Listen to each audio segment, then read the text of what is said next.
everybody, Facebook friends, family, fellow fishermen. My name is Steve Dial. I just completed the second BFL on Okeechobee out of Clewiston bass tournament, and I wanted to kind of give a non-boater, aka co-angler perspective on things that happened kind of to me during the first two tournaments, and then give everybody kind of a perspective on what to expect. I signed up for the BFL as a co-angler because I was fishing way too many tournaments to concentrate it as an angler or a boater. I think next year I'll go ahead and do as the boater, but this year, experience-wise, I wanted to get a couple of tournaments under my belt as a co-angler to sniff out the process, learn the regime, and so on. I've learned a lot already in two tournaments. A lot about the people I fish with, the areas I fish, and just the whole concept, BFL, the whole FLW, format, how it works, and it's taught me a lot. I was lucky enough to get 13th place on the first BFL and 5th on this last one. It's really cool. Got a nice trophy and made some money, and it was a really good time. Met some really cool people. But it's not quite about the hardware. It's more about the experience and the people for me. I met some awesome anglers. I'm starting to put names and faces together, which is really cool.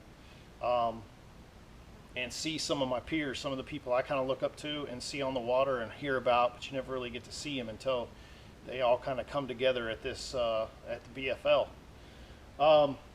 First and foremost, the thing that you learn quickly as a co-angler, you really have no control over what's going to happen.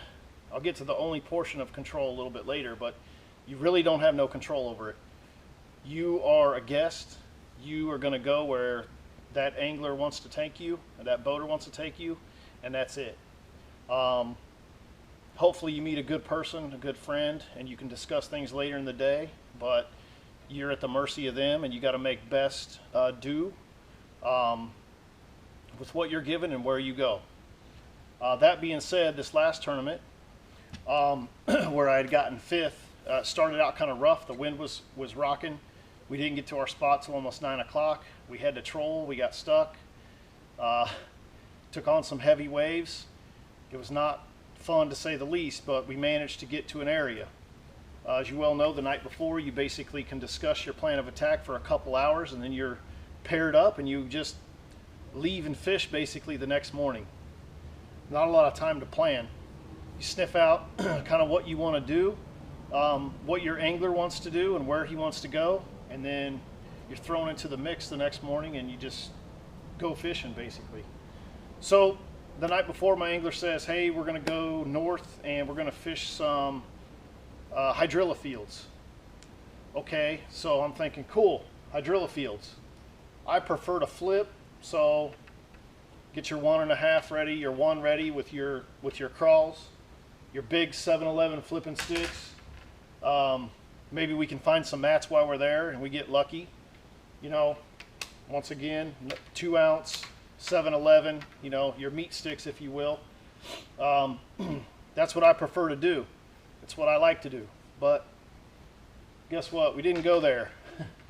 We went to fields, open water, full of low-lying, submerged hydrilla, and a ton of eelgrass, open water, a lot of boat pressure. And what I found out quickly was water temperature was 59 degrees. My boater was having some kind of boat control issues, getting blown around a lot, having some issues casting. Nothing you can do. You got to suck it up. You got to fish. You got to find a way. So what I noticed was there was a lot of people around me winding spinner baits, catching some shorts. There was a couple people flinging swim baits, high, barely subsurface, a lot of top surface stuff. Not much action going on around me. So what I did was made a quick adjustment. I wasn't getting anything in the morning. Keep in mind it's 59 degrees out. What I did was there was a low-lying rim of vegetation, the hydrilla, about midway through the water column, and then the eelgrass would come about 2 to 3/4 or up to the surface at times. Clean, very clean water. A lot of boat traffic. So I decided to get some baits down.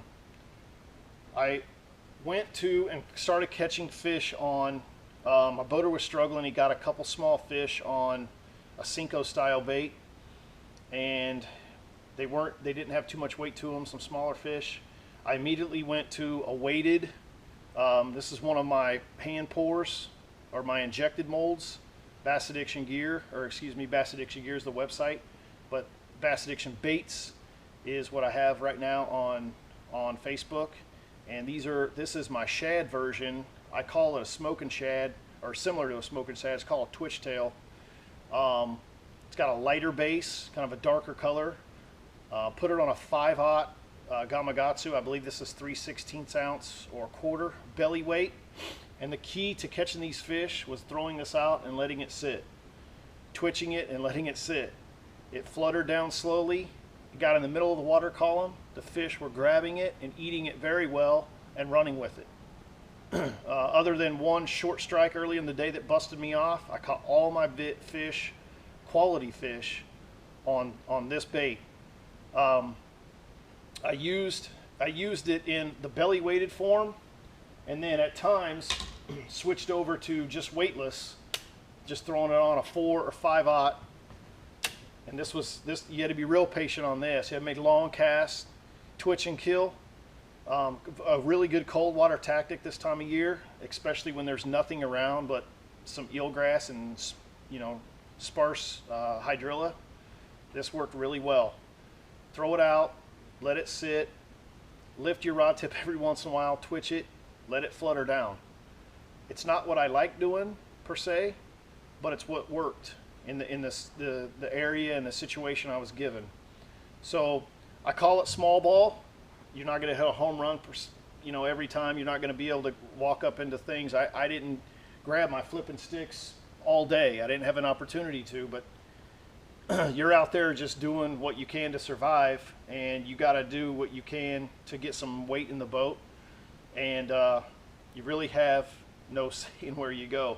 I recommended some things later in the day. We went there, I upgraded a couple times, that's all great, but for the most part it was do what you can and get what you can in the hand you've been dealt. Real important, got them on the KISTLER. This is one of my favorite rods. It's a 7.6 helium LTA. It's a heavy with a super fast tip. This was real instrumental. It had enough action to get the twitch down, good sensitivity feedback in the rod, brought it right up to the surface sometimes, ripped it, killed it, let it sit, and when they smashed it, it had enough backbone to lift it out of the top of the eelgrass and the top of the hydrilla, get them to the boat quick. I was using a 201 E7 Corrado high-speed reel, and I basically used this rod the whole day. And I caught almost all my fish on it. So, twitch tail, Bass Addiction Baits. It's funny, it's a goofy bait. I'm not a self-proclaimed fluke fisherman per se, but that's what you had to do to get the job done. We only went to one area where I had a chance to flip anything, and there's a handful of flips, and they're very long casts, and that was not very constructive. So brought it out again, twitch, kill, wait for the boil. It worked. Add 14 pounds, finished 5th, got a nice check, had a great time. I want to thank KISTLER Rods, Bass Addiction Baits. You can go onto the Facebook page, pick it out, pick whatever you want out. I can make custom colors. I can make solid colors. I can make dual colors. FLW, the BFL, all the cool people, all the people that won and did a really good job, man. Congrats to them if they got the power fish or do whatever they had to do to get these fish. More props to them. But so far it's been a great experience. I've had a couple really good finishes, and it's put me up to first in the points. That's really cool. I know it's still 3 tournaments to go, and it's way too early to be you know, counting on winning or even being a top 50 to advance, but so far it's a good position. So anyway, it's small ball. You have to do what you got to do. And if you're a non-boater, this is kind of what you can expect. You're not ever going to always be able to do what you want to do. You got to kind of mold, change some things, and switch up your game. Get out of your comfort zone, which is what I've learned the most out of these two tournaments, and do what you got to do to catch fish. Once again, thanks for watching, and see you out on the water.